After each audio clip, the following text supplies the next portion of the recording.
Graças a Deus. Pode ser sentado, por favor. Essa música sempre me faz lembrar de uma ilustração que o reverendo Ulisses usava com a gente no seminário. Um dia ele até pregou aqui, usou essa ilustração, e nem era dele, o reverendo Francisco, me parece.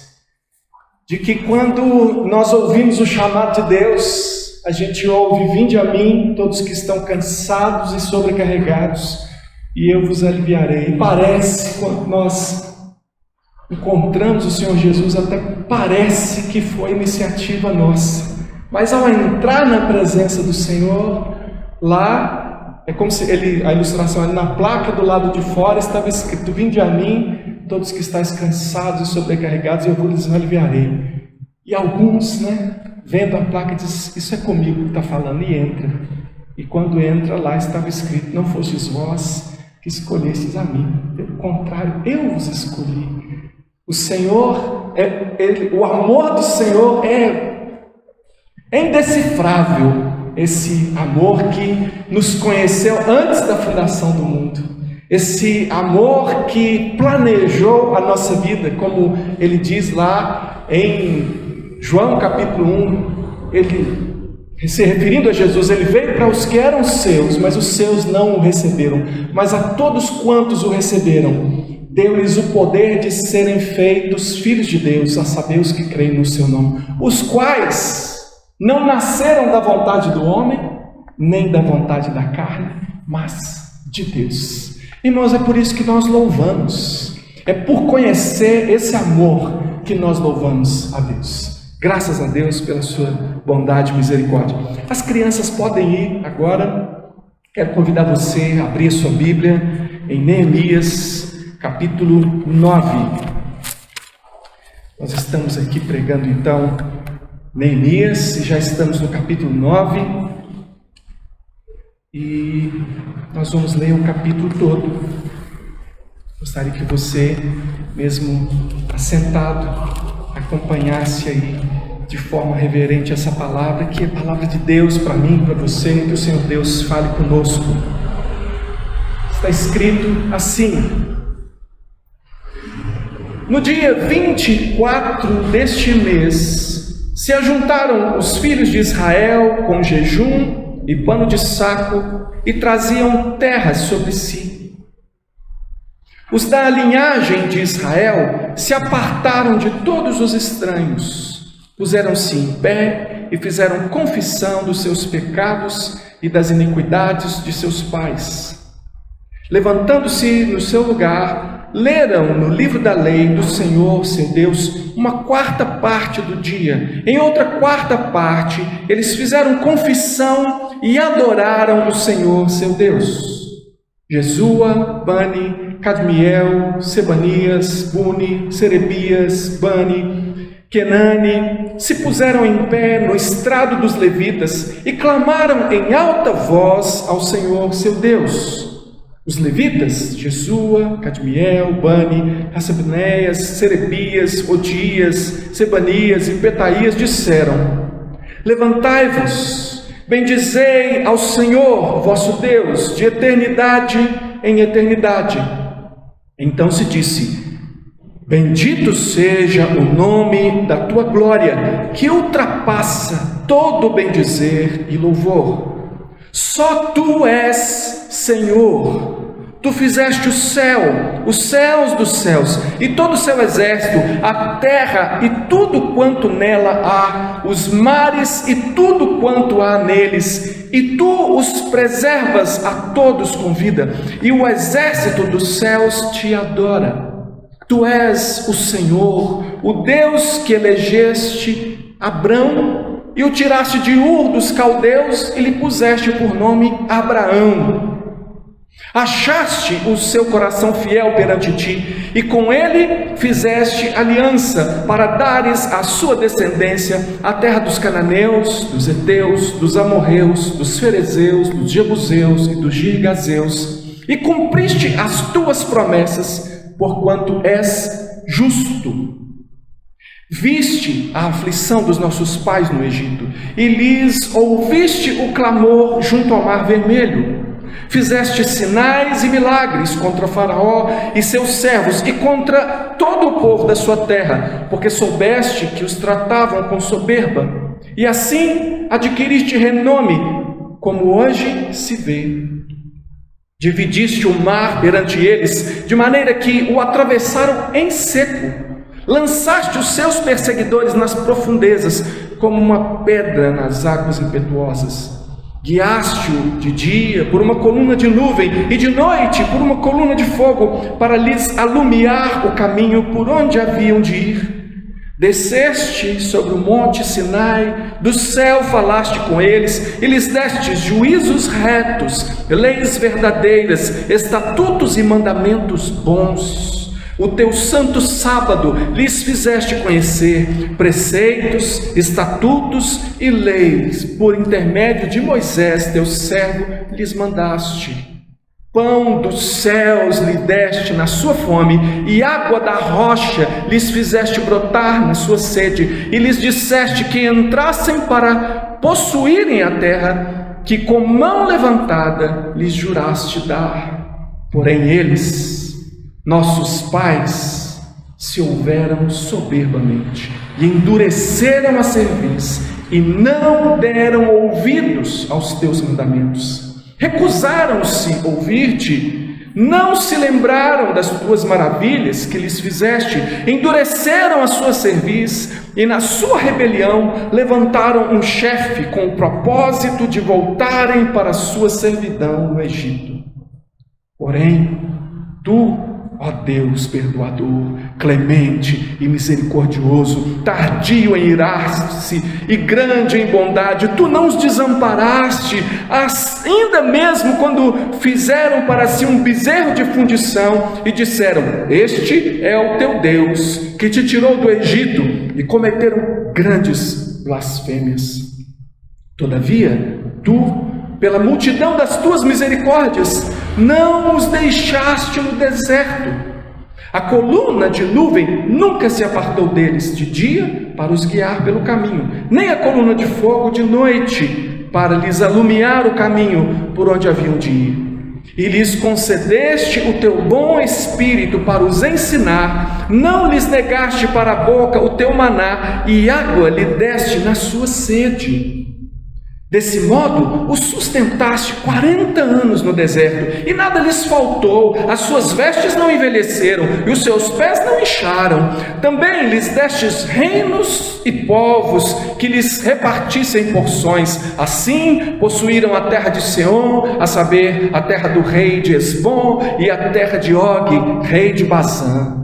Multiplicaste os seus filhos como as estrelas do céu, e trouxeste-os à terra de que tinhas dito a seus pais que nela entrariam para possuírem. Entraram os filhos e tomaram posse da terra. Abateste perante ele os moradores da terra, os cananeus, e lhes entregaste nas mãos, como também os reis e os povos da terra, para fazerem deles segundo a sua vontade. Tomaram cidades fortificadas e terra fértil, e possuíram casas cheias de toda sorte de coisas boas, cisternas cavadas, vinhas e olivais, e árvores frutíferas em abundância.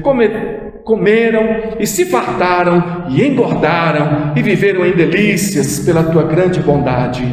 Ainda assim foram desobedientes e revoltaram contra ti, e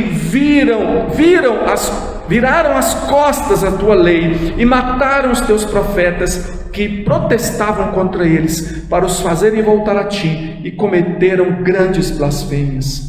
Pelo que os entregaste nas mãos dos seus opressores, que os angustiaram, mas no tempo da sua angústia, clamando eles a ti, dos céus tu os ouviste, e segundo a tua grande misericórdia lhe deste libertadores, que os salvaram das mãos dos que o oprimiam. Porém, quando se viam em descanso, tornavam a fazer o mal diante de ti, e tu os desamparavas nas mãos dos seus inimigos, para que dominassem sobre eles. Mas convertendo-se eles e clamando a ti, tu os ouviste dos céus, e segundo a tua misericórdia os livrastes muitas vezes. Testemunhastes contra eles para que voltassem à tua lei. Porém, eles se houveram soberbamente e não deram ouvidos aos teus mandamentos, mas pecaram contra os teus juízos, pelo cumprimento dos quais o homem viverá. Obstinadamente deram de ombros, endureceram a cerviz e não quiseram ouvir. No entanto, os aturaste por muitos anos e testemunhaste contra eles pelo teu Espírito, por intermédio dos teus profetas. Porém, eles não deram ouvidos, pelo que os entregaste nas mãos dos povos de outras terras. Mas pela tua grande misericórdia, não acabaste com eles, nem os desamparaste, porque tu és Deus clemente e misericordioso. Agora, pois, ó Deus nosso, ó Deus grande, poderoso e temível, que guardas a aliança e a misericórdia, não menosprezes toda a aflição que nos sobreveio, a nós, aos nossos reis, aos nossos príncipes, aos nossos sacerdotes, aos nossos profetas, aos nossos pais e a todo o povo, desde os dias dos reis da Assíria até o dia de hoje. Porque tu és justo em tudo quanto tem vindo sobre nós, pois tu fielmente procedeste e nós perversamente. Os nossos reis, os nossos príncipes, os nossos sacerdotes, os nossos pais não guardaram a tua lei, nem deram ouvidos aos teus mandamentos e aos teus testemunhos que testificaste contra eles.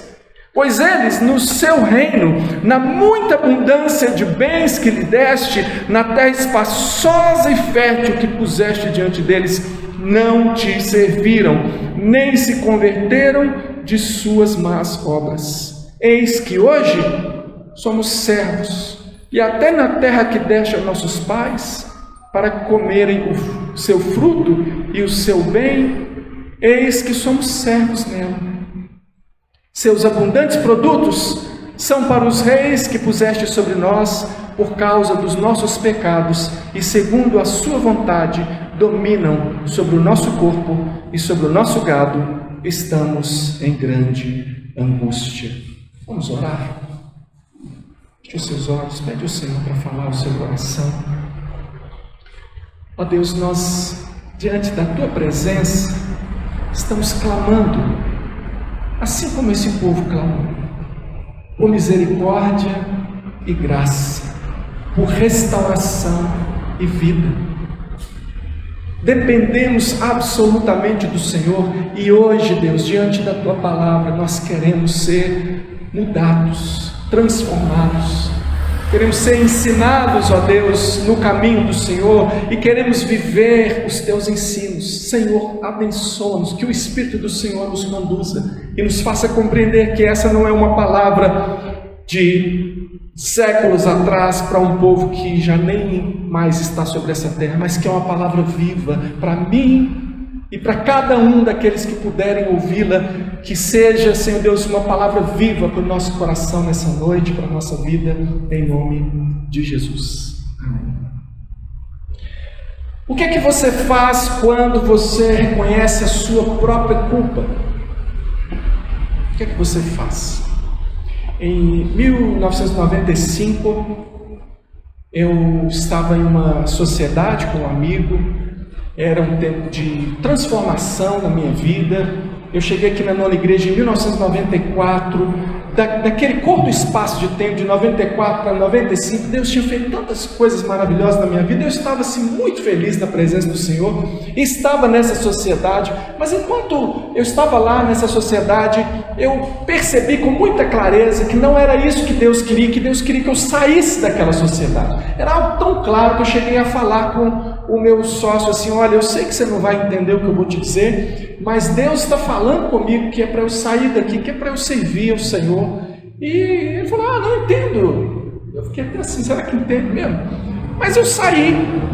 E aí, naquele tempo, eu ainda não entendi muito bem como é que funcionam as coisas na igreja presbiteriana. Eu não entendia muito assim a questão da liderança na igreja, a questão da submissão, da orientação. Então, eu estava tão feliz, querendo conhecer mais o Senhor, que eu fui e me matriculei num seminário aqui em Belo Horizonte. que eu achei bonito o nome, fui lá, falei, eu quero fazer matrícula, então eu posso só preencher aqui, que você já está dentro. Eu fui, matriculei, comecei a estudar. Então de dia eu trabalhava, à noite ia, não era casado ainda, mas Deus tinha me chamado, e só que acontece o seguinte, Deus abençoou também, estava abençoando o meu trabalho, eu estava com muito serviço, e eu entendi que, sim, pensei, né, puxa, acho que eu vou trancar um pouquinho lá, e vou soltar esse serviço para aqui, depois eu volto. Não voltei mais. Em 96 eu me casei, bênção de Deus, muito trabalho, aquela ideia de seminário, ficava meio esquecida, meio assim, para depois. Passou-se os anos, em 2002 eu estava seguindo lá com o meu negócio, tinha já minhas filhas, mas estava muito preocupado com dinheiro, sabe? Preocupado assim, não com o dinheiro que eu tinha, mas com medo de não ter. Aquela coisa de conhecer o Senhor, confiar no Senhor, né? Estar presente a um culto, declarando a fé no Senhor, mas achando que de segunda-feira em diante era comigo, né? Pedir a Deus a bênção, mas achando que eu é que fazia acontecer. E em 2002 eu achava que as coisas não estavam indo assim muito bem. Eu reencontrei com aquele antigo sócio, e numa conversa com ele ali, surgiu a ideia, por que a gente não junta os nossos negócios de novo, a gente não trabalha junto, porque os nossos planos são muito bons, a gente vai ser bem sucedido. Eu nem pensei, eu nem me lembrava que Deus tinha me orientado tempos atrás a sair daquela sociedade. Eu simplesmente entrei para aquela sociedade de novo. Quando foi em 2003, eu estava quebrado, endividado, deu tudo errado.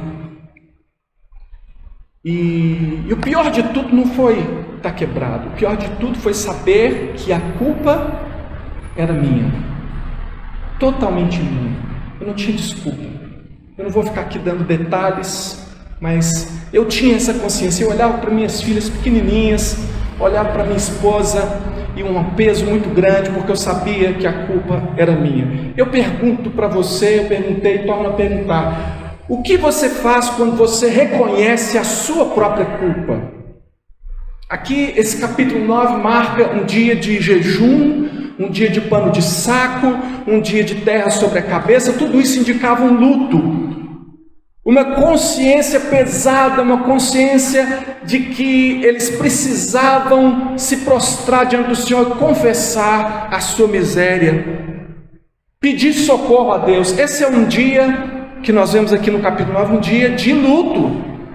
Mas por que a alma desse povo estaria assim tão pesada? É porque a história deles, irmãos, era uma história de fazer vergonha.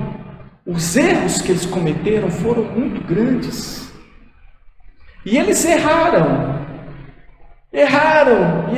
apesar de ter consciência, por exemplo, da criação.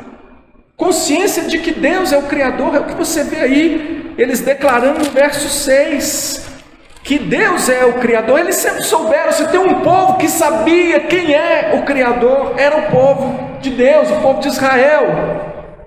E se você sabe o que isso significa, quando você reconhece que Deus é o Criador, você tem que entender que Ele é o autor, então é Ele quem manda, é direito dele governar, é direito do Senhor governar sobre a sua vida. O direito de Deus de governar sobre a vida dos homens não é porque Deus é bom, Ele é bonzinho, Ele tem direito, não!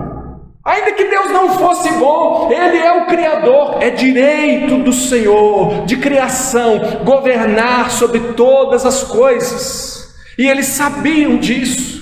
Se Deus governa, se Ele é o Criador, como a palavra do Senhor afirma, e Ele é, então Ele tem direito, e os seus propósitos têm que ser observados, e têm que ser respeitados. Segundo a Crônicas 20, a partir do verso 6, diz o seguinte: e disse: ah, Senhor Deus dos nossos pais, porventura não és tu Deus nos céus? Não és tu que dominas sobre todos os reinos dos povos? Na tua mão está a força e o poder, e não há quem te possa resistir. Ah, nosso Deus, acaso não executarás tu o teu juízo contra eles? Porque em nós não há força para resistirmos a essa grande multidão que vem contra nós, e não sabemos nós o que fazer, porém os nossos olhos estão postos em ti. Esse aspecto também tem, sabe, de a gente saber quem é o Criador, porque aqui é uma oração de Josafá, num dia de grande angústia, um grande exército vem contra o povo de Deus, eles não têm condição de resistir, mas ele sabe quem governa, ele sabe quem tem autoridade sobre todas as coisas, quem é o rei do universo, e ele tem condição de se voltar para Deus e dizer: Senhor, eu sei que o Senhor é maior do que aqueles que vêm contra nós, e clamar ao Senhor. E eu pergunto, você reconhece o direito que Deus tem sobre a sua vida? Você reconhece a Deus como sendo o autor da sua vida?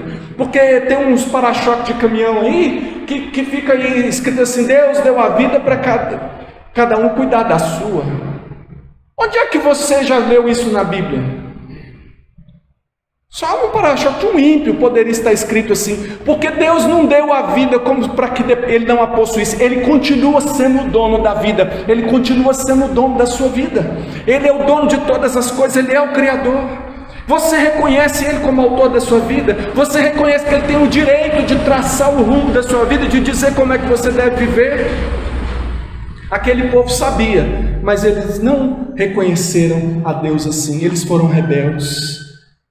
Por que a alma deles está tão pesada nesse dia de jejum, nesse dia de confissão? Porque eles pecaram, mesmo tendo consciência da aliança de amor que Deus fizera com eles. Veja os versos 7 e 8, aí nós temos aqui a aliança de Deus, que pega um homem comum chamado Abrão e faz dele um Abraão. É interessante porque esse texto ele faz a gente pensar em como foi essa aliança de Deus com Abraão.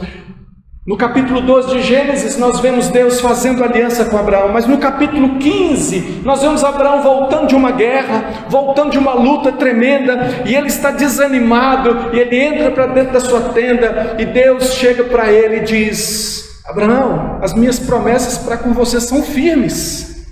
E Abraão diz: ah, Senhor, não parece não, sabe por quê? Porque eu estou velho, e quem vai herdar tudo isso aí é o meu servo Eliezer. Eu não estou vendo esse futuro todo nas promessas do Senhor não. E Deus fala: sai daqui de dentro dessa tenda, vem aqui fora, olha para as estrelas do céu e conta, faz a conta aí. Se você der conta de dizer quantas são, então você também dará conta de dizer quantos serão os teus descendentes. E eu falo mais para você: pega aí uma novilha aí, parte ela no meio. E para nós, irmãos, ouvir uns negócios desses assim, pega o animal, parte no meio, coloca uma banda de um lado, uma banda do outro, a gente fica assim: isso vai partir o animal, é o que? É churrasco? O que é esse negócio? Mas Abraão sabia o que Deus estava fazendo. Porque naquele tempo, quando duas autoridades faziam aliança entre si, era comum que se partisse um animal, colocasse as duas bandas, e os responsáveis por aquela aliança passariam pelo meio daquele animal, depois de ter dito quais seriam as estipulações daquela aliança, o que estaria naquele contrato. É igual fazer um contrato, sabe? Você já fez contrato? Lá de aluguel, um contrato de casamento, seja lá como for, um contrato que você assina no final. Todas as estipulações, tudo que ia acontecer era dito antes, e depois eles atravessavam ali, como que dizendo: estamos em juramento sob pena de sangue, sob pena de morte, se não for obedecido. Só que Abraão cai ali meio que num sono e tudo, e Deus, por meio de uma tocha de fogo, uma chama de fogo, passa no meio. Eu posso olhar para isso e falar assim: não estou entendendo nada, é bicho partido, é fogo passando, o que é isso? Mas Abraão entendia. Porque Deus estava dizendo: Abraão, você não tem condição de garantir essa aliança, mas eu garanto essa aliança. Quem passa pelo meio, Abraão, depois de ter dito tudo que vai fazer, sou eu passo, e eu estou dizendo para você que eu vou cuidar da tua descendência. Você não somente vai ter uma descendência, mas é nessa descendência que eu vou chamar o descendente, que é Cristo Jesus. Ele garantiu tudo, passou ali. Abraão sabia do que Deus estava falando. O povo de Israel viveu debaixo dessa promessa e aguardando e vendo como Deus agia com eles em amor. Olha, eles tinham consciência dessa aliança de amor. Irmão, Abraão sabe quem era Abraão? Abraão era um idólatra. Antes de o Senhor o separar, Abraão vivia no meio de um povo idólatra, vários deuses. Abraão não tinha conhecimento do Senhor. O Senhor foi quem entrou na vida dele e fez dele herdeiro da promessa. Eles tinham consciência de que eles nunca mereceram esse amor, mas eles tinham consciência desse amor revelado para eles. Então, irmãos, o que Deus faz quando Ele escolhe alguém é exatamente isso. Jeremias capítulo 31, verso 3, fala de como é que Deus age nessa aliança de amor. Lá ele diz assim, Jeremias diz: de longe se me deixou ver o Senhor dizendo, com amor eterno eu te amei, por isso com benignidade te atraí. Você sabe o que é benignidade? Benignidade é o seguinte: existe o câncer, não existe? Existe o câncer maligno e o câncer benigno. Aí você pode falar: tá, mas câncer, pastor? Câncer é tudo maligno? Câncer é um negócio? Não, irmão. Você sabe que os médicos, eles falam que há dois tipos. Por quê? O câncer maligno é aquele que vai se espalhar, aquele que vai destruir, acabar com a sua vida mesmo. Mas o câncer benigno é aquele que é um câncer. Ele tem todo o potencial do câncer, mas ele não vai fazer mal para você, ele não vai progredir, ele não vai espalhar pelas células do seu corpo, ele não vai te matar. Benigno por quê? É aquele que tem condição de fazer o mal e nem estaria errado de acordo com a situação. Ele está ali para fazer isso, mas ele não vai fazer. A benignidade de Deus é porque nós somos dignos de morte, nós somos dignos do inferno, nós somos dignos de ser lançados para longe da presença do Senhor. Abraão era um sujeito assim, o povo de Israel foi assim. Todos na face da terra se desviaram da presença do Senhor, e Deus é benigno e nos atrai com benignidade, porque mesmo que nós mereçamos o inferno, Ele trouxe ao mundo o seu próprio Filho Jesus. Aí está a benignidade de Deus. Eu pergunto se você tem consciência do amor que Deus tem para com você. Eu pergunto se você consegue ver que, olha, para Abraão, naquele dia em que o Senhor falou com ele, tirou ele de dentro da tenda, botou ele olhando para o céu, aquele dia ele foi renovado assim, ele se alegrou, ele se reanimou em Deus. Mas aquilo que você tem para viver é muito maior do que Abraão. Deus não tem que tirar você de dentro de uma tenda e colocar você olhando para o céu, porque aquilo que era promessa para Abraão, para nós é consumado. Ele disse: está consumado. Jesus Cristo veio ao mundo, Ele se entregou por nós o vimos. Ninguém pode negar, os que o odeiam não podem negar que é um antes de Cristo e depois de Cristo. Com amor eterno te amei, por isso com benignidade te atraí. Esse povo está de coração quebrantado, porque eles tinham consciência da aliança de amor. Mesmo assim foram rebeldes contra Deus. E tem mais motivos porque aqui eles estão de alma pesada, porque eles pecaram, mesmo tendo consciência do empenho pessoal de Deus na salvação. Você lê aqui que ele viu a aflição desse povo. Ele derrotou o opressor que era Faraó e os exércitos de Faraó. Você leu aqui. Ele guiou esse povo no meio do deserto. Ele falou com esse povo, ensinou, deu a eles leis, mandamentos justos. Ele alimentou esse povo no dia da fome, deu água, tirou água da pedra para eles. E mais tarde nós vamos ver na Escritura dizendo que Cristo era aquela pedra espiritual que os seguia. Sempre foi Cristo. E eles foram cuidados por Deus dessa forma. deu-lhes o seu Espírito Santo. Está escrito aqui, deu-lhes o seu Espírito, mas eles foram rebeldes.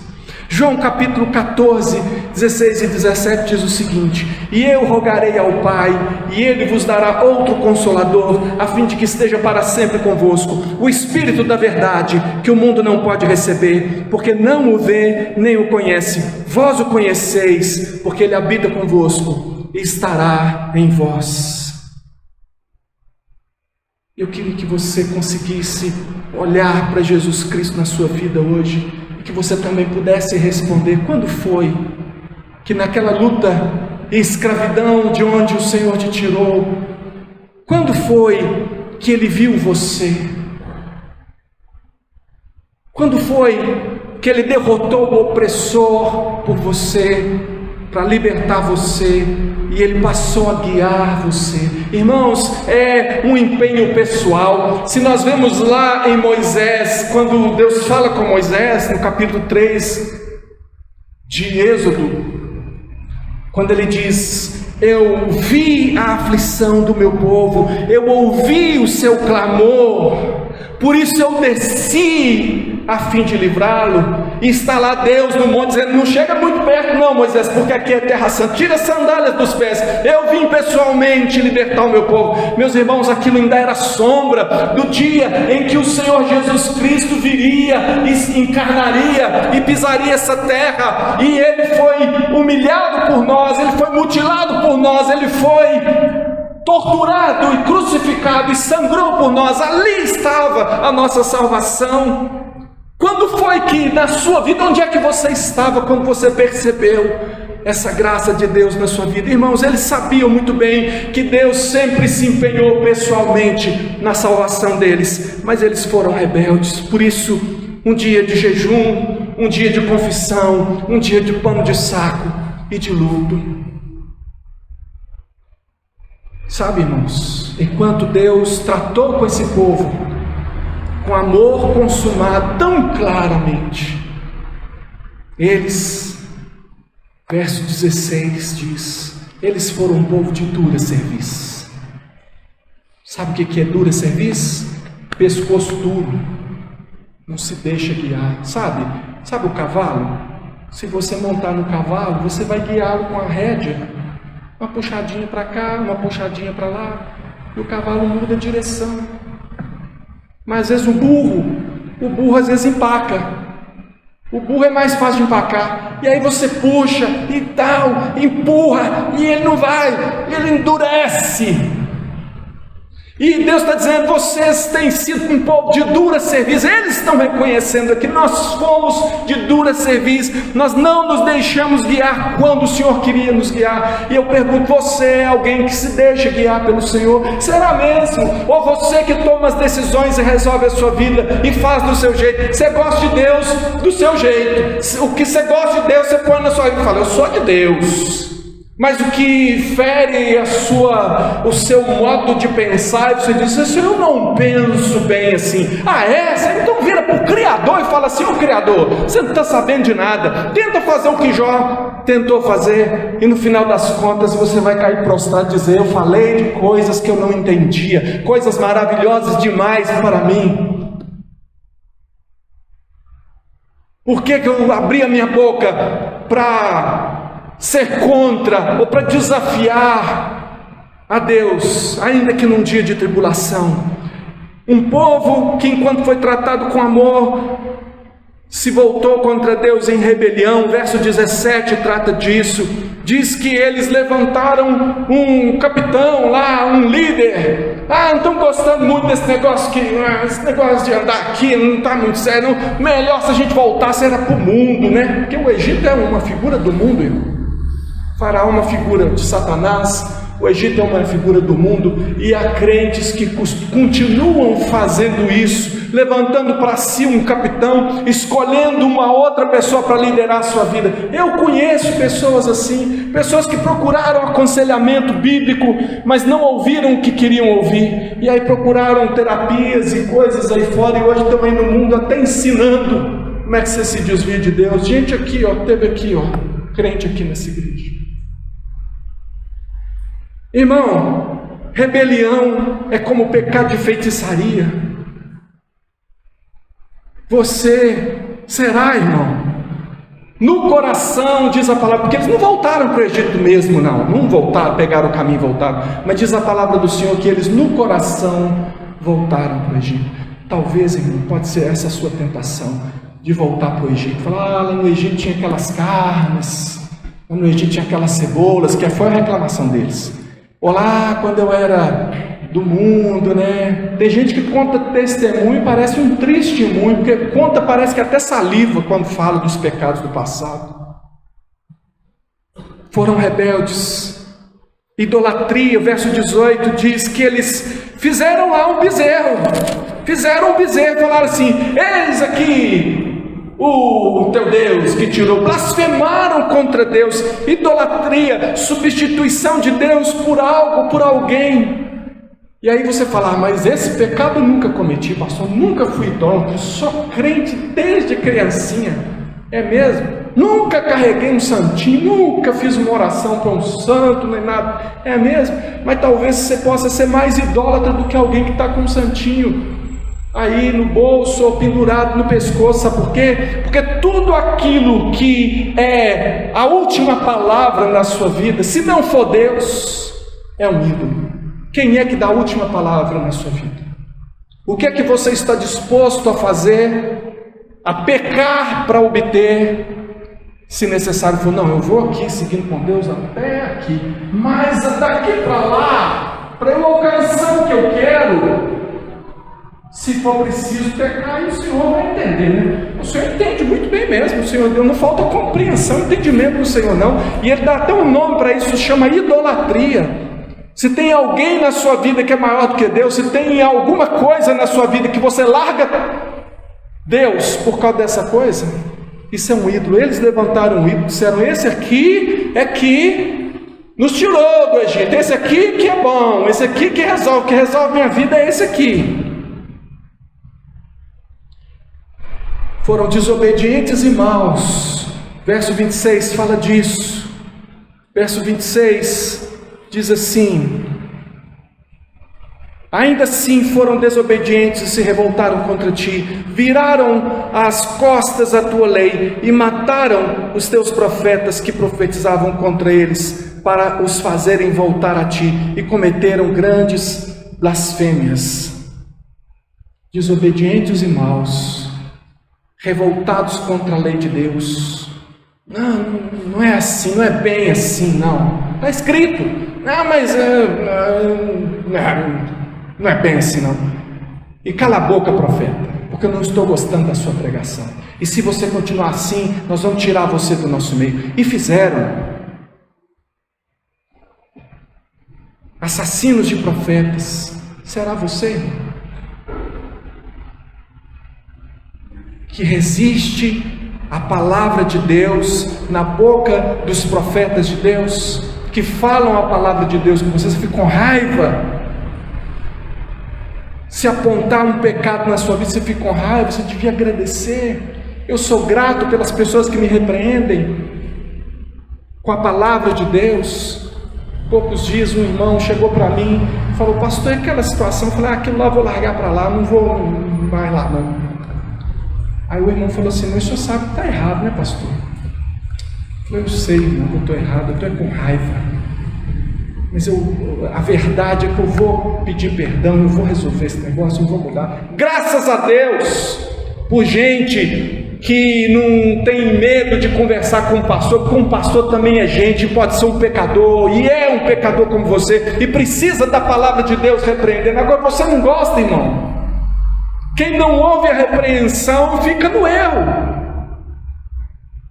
Desobedientes, maus, assassinos de profetas.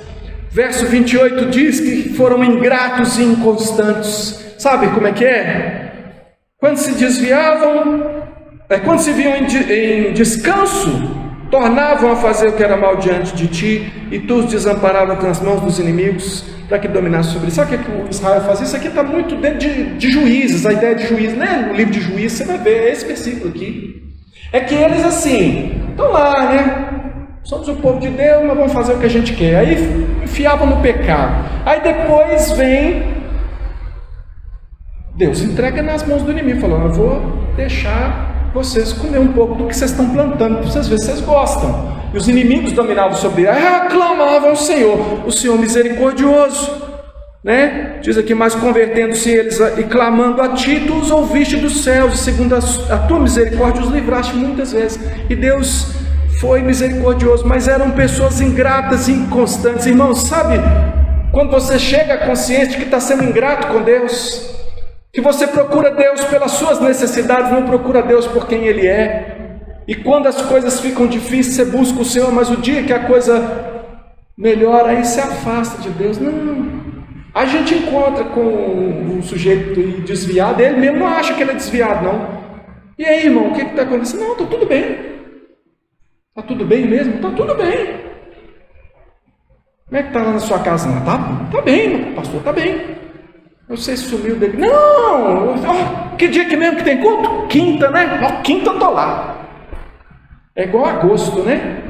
Em agosto de Deus. Um dia, mas não vem. Porque na verdade está desviado do Senhor. Não estou dizendo que não é crente. Aliás, eu já prefiro acreditar que todo mundo é crente. Trata todo mundo como crente. Deixa Deus saber quem é crente ou não.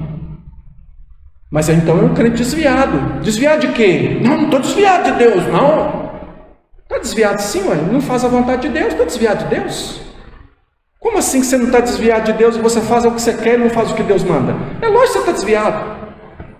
Não estou não. Então conversa com Deus lá. Mas escuta o seu profeta aqui, está desviado, no coração está desviado, não se engane, não vai dar em boa coisa. Quem pode ver essas marcas de ingratidão? Quem pode ver isso em si, essas marcas que eu mencionei aqui, e não colocar a boca no pó? É por isso que era dia de contrição, era dia de confissão, era dia de jejum, era dia de pano de saco, não era dia de festa, irmão. Era dia de quebrantamento. Lamentações de Jeremias 3:29 diz: ponha a boca no pó, talvez ainda haja esperança. Pastor, mas como assim talvez ainda haja esperança? Eu sou crente reformado, predestinado, eleito. Claro que tem esperança. Irmão, deixa eu te contar uma coisa. Esse povo aqui era eleito, tá bom? O povo eleito, tá? Você sabe como é que Deus trata com filhos rebeldes? É só ver a história do povo de Israel. É a história que eles estão contando, gente. Eles estão arrependidos aqui, eles sabem o que eles estão vivendo e por que eles estão vivendo. E há, sim, alguns estágios no tratamento de Deus com as pessoas. Veja, os filhos dele rebeldes, né, desobedientes. O estágio 1 devia quebrantar o nosso coração. Sabe qual que é o estágio 1? Paciência que Deus tem. Olha o verso 19. Todavia, tu, pela multidão das tuas misericórdias, não os deixaste no deserto. Merecia ficar no deserto. Às vezes é imaturo, está resistindo ao Senhor, Deus tem paciência. Não deixa no deserto. Olha o que mais Deus ainda faz. O verso 20, concede o Espírito Santo, aumenta a dádiva. Veja, e lhes concedeste o teu bom Espírito. Estavam pecando, mas o Senhor está lá, dando o Espírito Santo para os ensinar. Não lhes negaste para a boca o teu maná, água lhes deste na tua sede. Veja que Deus continua dando a eles a prosperidade. Olha, o verso 22 a 25 fala de como Deus cumpriu suas promessas. Esse povo rebelde, irmão, que só eles e nós. Olha o povo que do deserto, a ver se merecia entrar na terra prometida. Você conhece a história? Deus cumpriu a promessa, venceu os inimigos diante deles. E a prosperidade às vezes engana, sabe?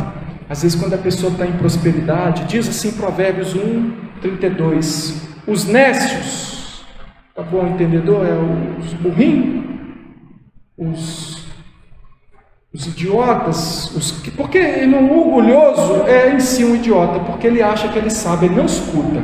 Esse é o nécio, é o orgulhoso. Os nécios são mortos por seu desvio, e aos loucos a sua impressão de bem-estar os leva à perdição. Mas o que me der ouvidos habitará seguro, tranquilo e sem temor do mal. Porque Deus é longânimo, porque Deus tem paciência. Às vezes a pessoa está no pecado e acha que está de boa. Não, Deus falou que ninguém pode fazer isso. Eu estou fazendo porque Deus sabe.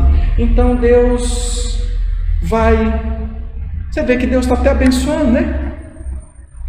A bênção não significa que Deus está te aprovando, não. Talvez você está até abençoado. Não, se Deus tivesse... Deus é paciente. Agora, no segundo estágio, aí você vai encontrar tribulação, opressão e uma servidão parcial, né? Veja o verso 27, olha: pelo que os entregaste nas mãos dos seus opressores. Não foram os opressores que foram mais fortes, não. É Deus que entregou mesmo. Entregou nas mãos dos opressores que os angustiaram. Mas no tempo da angústia, clamando eles a ti dos céus, tu os ouviste, segundo a tua grande misericórdia, desce libertadores. Irmãos, a angústia por causa do pecado, Deus endurecendo. Talvez se você está no pecado e ainda não sofreu as consequências, arrependa, porque não é pecado, é paciência de Deus. Se você segue mais adiante, tribulação, diz Romanos 2,9, tribulação e angústia virão sobre a alma de qualquer homem que faz o mal, ao judeu primeiro e também ao grego. Glória, porém, e honra e paz a todo aquele que pratica o bem, ao judeu primeiro e também do grego. Não vou entrar no contexto aqui desse texto, só quero dizer o seguinte, que nós vamos tirar aqui é só o seguinte, que tanto faz se é grego ou é judeu, tanto faz se é crente ou se é ímpio, o pecado traz consequências. O pecado é tratado por Deus como pecado. Não é porque ele está na sua casa, crente, que Deus vai passar batido por cima. Não é meu filho e tal. Se você não se arrepender, apesar da paciência de Deus, que tem ensinado, tem dado o Espírito que convence do pecado, da justiça, do juízo, está lá o Espírito Santo falando, o pastor pregando, você mesmo lendo, entendendo a Bíblia, mas está guardando pecadinho lá? Pois é, então talvez no estágio 2, com tribulação, angústia, consequências do pecado, uma servidão parcial. Sabe por que uma servidão parcial? Porque aqui eles não foram,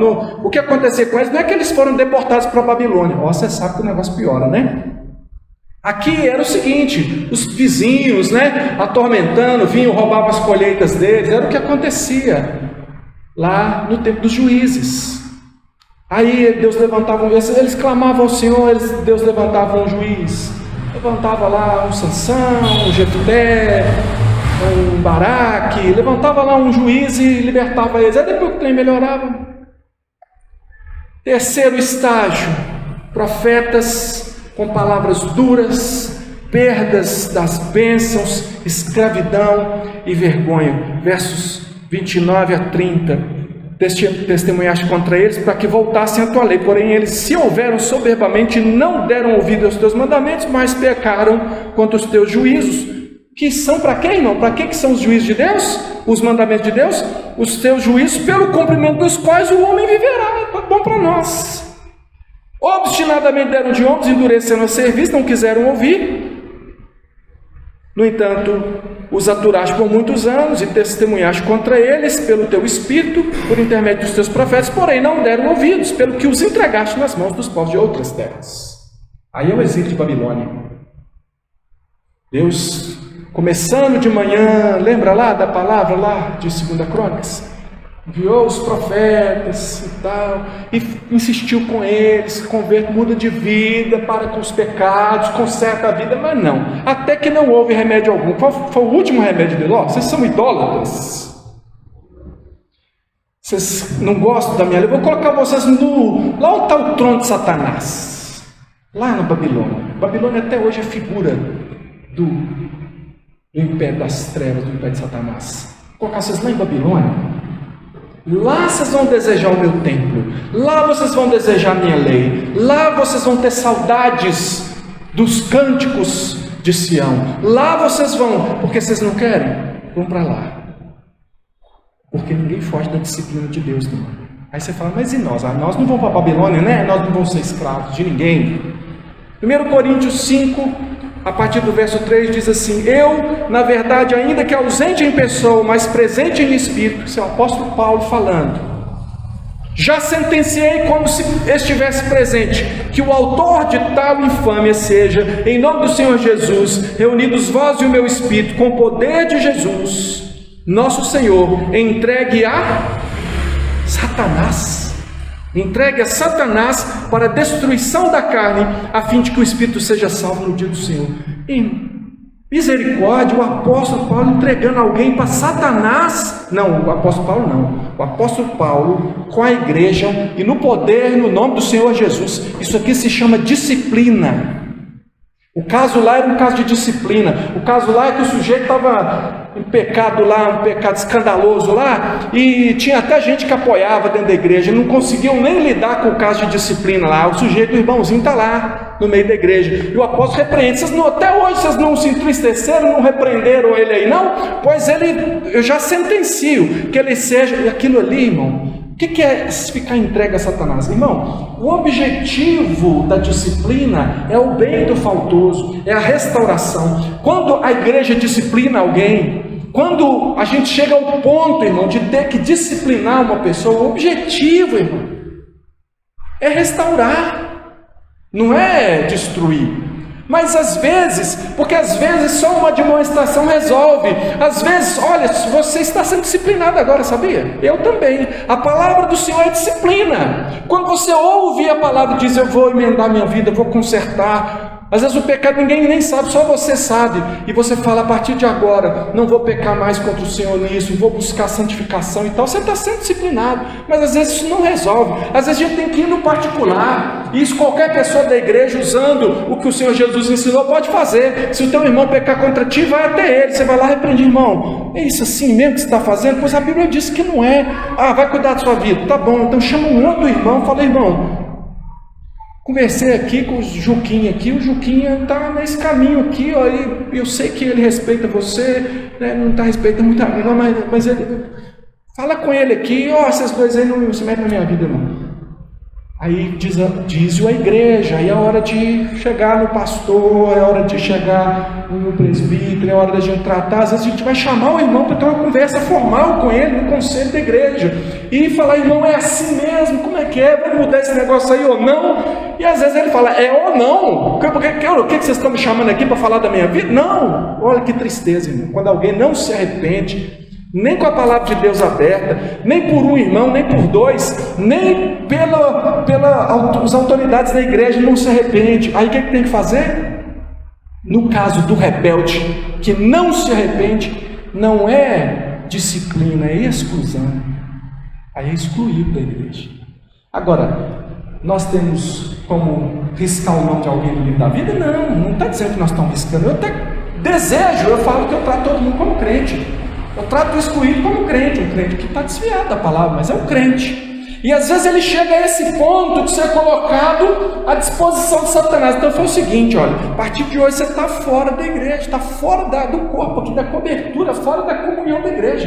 E você vai lá e viver o que você está querendo viver. Agora, a consequência para a sua vida é muito séria. É uma exposição a Satanás. Aquele que está desviado da igreja, está desviado da presença do Senhor, ele está exposto a Satanás. Eu li aqui, é a Bíblia, gente. Para destruição da carne, para mandar ele para os quintos infernos? Não, a fim de que o espírito seja salvo. Sabe por quê? Porque um filho, irmão, depois que ele está lá na pocilga, que ele quer comer lavagem, nem a lavagem ele tem mais, o filho, ele cai em si, porque o Senhor Deus sabe quem são os seus, ele nunca vai desistir de um filho. Aí caindo em si, às vezes a gente tem que deixar ir, comer lavagem. Olha, o negócio é tão duro que é querer comer lavagem e não ter mais.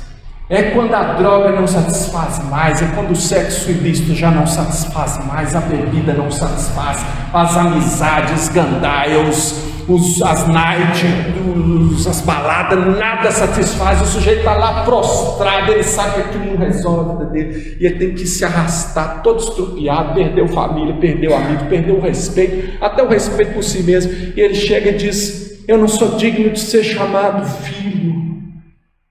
Não sou, eu sei que eu não posso te chamar de pai. Aí vem quem? O pai da graça. Mas deixa eu te falar, você não quer viver essa experiência não, né? Não é muito melhor você ser abraçado pelo Pai hoje, na presença do Senhor, do que você ter que passar por isso? Se você se identifica, não é hora de cair em si, de saber que você está aí por sua própria culpa.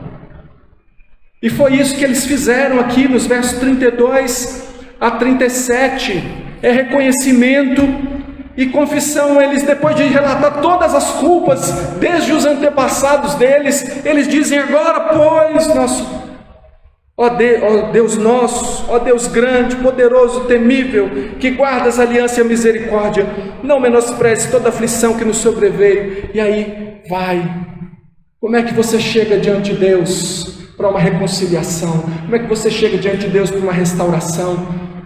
Irmãos, porque no final você vê, porque talvez você possa ficar um pouco confuso, mas pastor, nós ouvimos aqui há 2 semanas atrás que não somente o templo tinha sido restaurado, mas também os muros tinham sido completamente restaurados. Nós vimos no capítulo 8 que já o povo começou a ouvir a palavra de Deus outra vez, estava sendo pregada a palavra. Já não estavam restaurados, pastor? Estava não, irmão. Sabe por quê?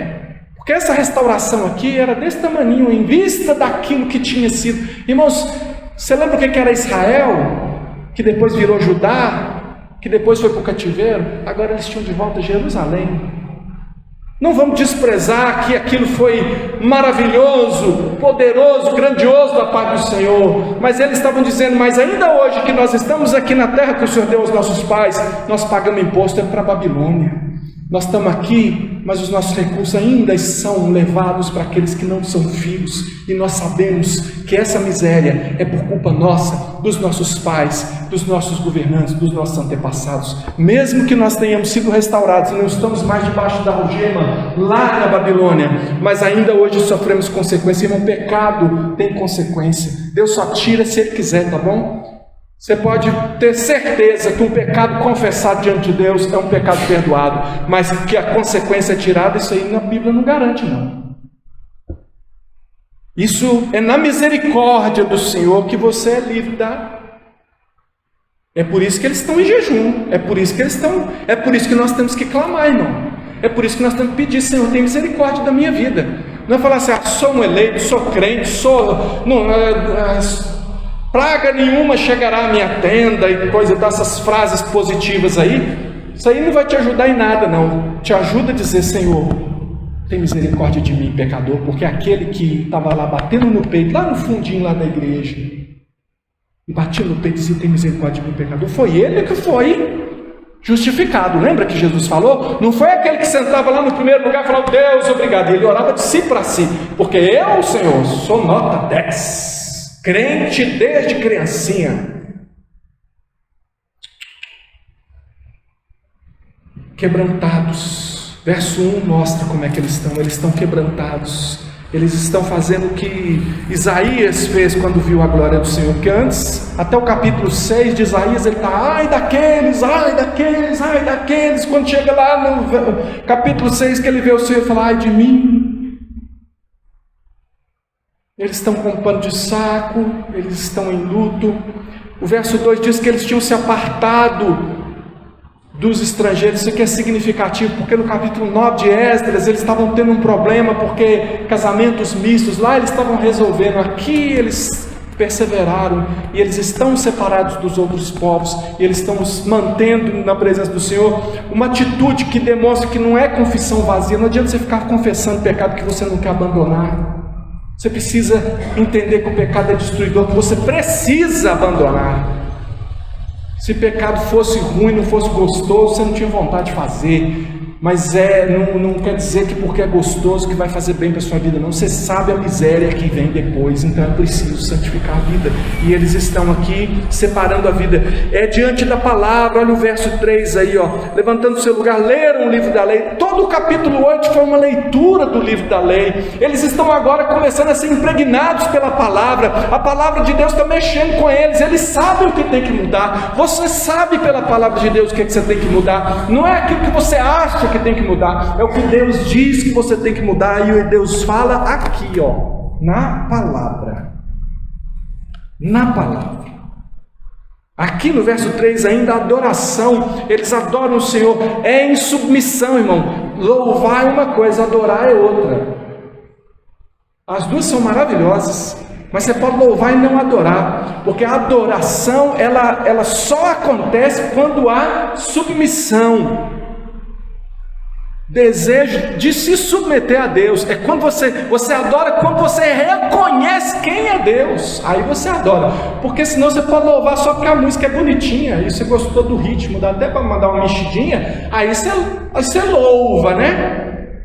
Mas o Senhor Jesus diz: esse povo me honra com os lábios, mas o coração está longe de mim. O coração do adorador, em espírito e em verdade, é aquele que está submisso. Sem submissão não tem adoração, não. Nos versos 4 e 5 a gente vê que os líderes são os primeiros a chamar, a convocar o povo. É interessante que tem vários nomes de líderes aqui, os levitas fazendo convocação e chamando, mas não tem o nome de Esdras e Neemias. É porque não é só o pastor, não é só um líder, mas são todos os que lideram. E olha, irmãos, atualmente nós sabemos, sacerdócio universal dos crentes, o que é isso? Vós sois sacerdócio real, nação santa, povo de propriedade exclusiva de Deus, a fim de proclamar as suas virtudes. As virtudes daquele que nos chamou das trevas para a sua maravilhosa luz. Todos nós temos que liderar no quesito santificação, quebrantamento. Mas se você é formalmente um líder, aí, irmão, aí pegou pesado, né? Muitos de vós não procureis ser líderes sabendo ser mestres, mas sabendo que recebereis maior juízo. E é interessante o verso 38, eu não li, mas eu quero ler agora, antes de nós orarmos. Por causa de tudo isso, estabelecemos aliança fiel e o escrevemos, e selaram-na os nossos príncipes, os nossos levitas, os nossos sacerdotes. Eles escreveram a sua confissão. É igual na delegacia. Você for lá confessar um crime lá, o delegado depois vai anotar tudo que você falou, fala assim, se foi isso que você falou, escreve aqui no final. Irmão, quando alguém é convertido ao Senhor Jesus, ele tem que ser batizado. O batismo é uma confissão pública daquilo que você já fez internamente, daquilo que já aconteceu internamente, mas ele é uma demonstração pública de uma aliança com Deus. É por isso que nós chamamos as pessoas ao batismo. Se você é crente no Senhor Jesus, você deve ser batizado, e ser batizado não é somente uma cerimônia de água na sua cabeça, mas é um compromisso que se faz com Deus, e nesse compromisso você aceita as estipulações de Deus, e nas estipulações de Deus está o seu compromisso com a igreja. Então não existe esse negócio de crente sem igreja. Tem crentes desviados, aí estão sem igreja, mas não existe aquela coisa, gente aí que vai para a internet e fala assim, eu não estou em nenhuma igreja, mas eu estou com Deus, e conta altos papos lá. Pode conversar com quem você quiser. Você pode até escrever sua própria Bíblia, mas essa Bíblia aqui, ela diz que tem que congregar, não deixando de congregar, como é o costume de alguns, sempre foi costume de alguns, não deixando de congregar, como é o costume de alguns, antes fazendo admoestações, porque o dia se aproxima. Então, irmãos, a conclusão é a seguinte: você não pode ficar parado diante dessa palavra. Você precisa, e eu preciso, reconhecer os pecados, ao mesmo tempo que nós nos lembramos das misericórdias do nosso Deus. Eu gostaria de orar com você. Quero te convidar a ficar de pé. fechar os seus olhos e a pensar naquilo que você acabou de meditar, de ouvir, de ler. O que é que você precisa hoje orar? O que é que você precisa hoje falar com Deus diante dessa palavra? Será que alguma dessas características aqui de rebeldia, de dura cerviz, tem sido uma característica na sua vida? Nós precisamos clamar ao Senhor. Eu quero ler um pouco mais aqui, enquanto você pensa na sua vida, o que está escrito lá em 2 Crônicas, a partir do verso 13 do capítulo 7. Se eu cerrar os céus de modo que não haja chuva, ou se ordenar aos gafanhotos que consumam a terra, ou se enviar a peste entre o meu povo, talvez você está vivendo um pouco isso. O céu está cerrado, parece que não tem chuva, a coisa não anda. Parece que você conquista não tem valor. Se o meu povo, que se chama pelo meu nome, se humilhar e orar e me buscar e se converter dos seus maus caminhos, então eu ouvirei dos céus, perdoarei os seus pecados e sararei a sua terra. Estarão abertos os meus olhos e atentos os meus ouvidos à oração que se fizer neste lugar. Naquele tempo era um templo físico, ali era a habitação do Senhor. Mas Deus está atento à oração que se faz no lugar que é você, templo do Espírito Santo. Deus está atento, não é ao endereço da nona igreja. Ele está atento a você, se você de fato clama ao Senhor nessa noite. Porque escolhi e santifiquei esta casa. Esse é o propósito de Deus para a sua vida. Ele não apenas te escolheu, mas Ele te escolheu para a santificação, para santificar você. Eu escolhi e santifiquei esta casa para que nela esteja o meu nome perpetuamente. Nela estarão fixos os meus olhos e o meu coração todos os dias. Quanto a ti, se andares diante de mim, como andou Davi teu pai, e fizeres segundo tudo que te ordenei, e guardares os meus estatutos, os meus juízos, também confirmarei o trono do teu reino, segundo a aliança que fiz com Davi teu pai, dizendo: não te faltará sucessor que domine em Israel. Porém, se vós vos desviardes e deixardes os meus estatutos e os meus mandamentos que vos prescrevi, e foides e servides a outros deuses e os adorardes, então vos arrancarei da minha terra que vos dei, e esta casa que santifiquei ao meu nome lançarei longe da minha presença, e a tornarei em provérbio e motejo entre todos os povos. Desta casa agora tão exaltada, todo aquele que por ela passar pasmará e dirá: por que procedeu o Senhor assim com esta terra e a esta casa? Lembra que a casa é você. Por que procederia o Senhor assim? Por que Ele te repreenderia com tanta dureza? Por que chegaria ao ponto do Senhor te tirar do meio do povo dele e deixar você por sua conta? Não, você está querendo ficar por sua conta? A igreja é um peso para você. Andar comigo é um peso. Eu sou um chato, né? Então vai conversar com o capeta e ver se ele é mais legal que eu. Será, irmão? Deus nos livre. Deus nos livre disso. E o povo dizer: por que procedeu o Senhor assim? Responder-se-lhe-á: porque deixaram o Senhor, o Deus de seus pais, que os tirou da terra do Egito, e se apegaram a outros deuses e os adoraram e os serviram. Por isso trouxe sobre eles este mal. É hora de nós restaurarmos a nossa aliança com o Senhor, o nosso Deus, em oração. Vamos orar. Senhor, nós reconhecemos o nosso pecado, Deus. Só fala em restauração aquele que sabe que está quebrado. E nós temos pedido restauração para a nossa igreja, Senhor. O Senhor conhece cada caminho por onde já se desviou o nosso coração, onde esteve ou onde está o coração de cada um que nessa noite está junto conosco nessa igreja. O Senhor nos conhece, não vamos esconder de Ti. Podemos esconder dos outros, mas do Senhor não esconderemos, porque o Senhor conhece, está na nossa vida e sabe o que nós fizemos. Nós pedimos que o Senhor não apenas perdoe os nossos pecados, Senhor, porque pedimos: perdoa os nossos pecados. Pedimos que o Senhor perdoe os nossos pecados em nome de Jesus. Mas nós também pedimos, Senhor Deus, que esse Espírito maravilhoso que o Senhor nos deu, e a quem nós temos ofendido com os nossos pecados, que o Espírito do Senhor, que às vezes nós temos apagado por causa dos nossos pecados, esse Espírito do Senhor que enche, mas que às vezes a gente o trata de tal forma que ficamos vazios dele. Esse Espírito do Senhor preenche os nossos corações mais uma vez. Preenche os nossos corações com a verdade de que o caráter perdoador e misericordioso do Senhor não muda. Pedimos, Deus, que não venha sobre nós o juízo que eventualmente nós mereçamos, mas venha sobre nós a graça, a misericórdia, o perdão e o consolo.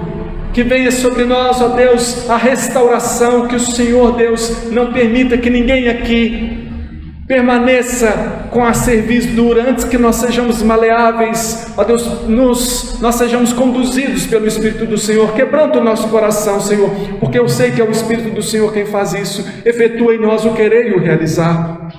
Que o Senhor nos dê esse querer, Senhor Deus, porque até para querer somos tão miseráveis, Senhor, que até para querer nós dependemos do Senhor. Que o Senhor assim nos abençoe e nos perdoe. Que a graça do Senhor Jesus Cristo, que o amor de Deus, o nosso Pai, e a comunhão do Espírito do Senhor seja com todos nós, agora e sempre. Amém e amém. Deus abençoe você, te fortaleça. Quero agradecer muito a você que está aqui nos visitando hoje, em especial o reverendo Lapa, que é presidente do nosso sínodo, também continua presidente do sínodo, né, irmão? Claro, né? E também é diretor do nosso seminário aqui, né? Tem 2 seminaristas aqui, né? Um perdeu, tomou falta hoje, né? Mas que o Senhor abençoe a vida de todos vocês que vieram aqui nos prestigiar. Que Deus abençoe todos com uma semana cheia da graça do Senhor.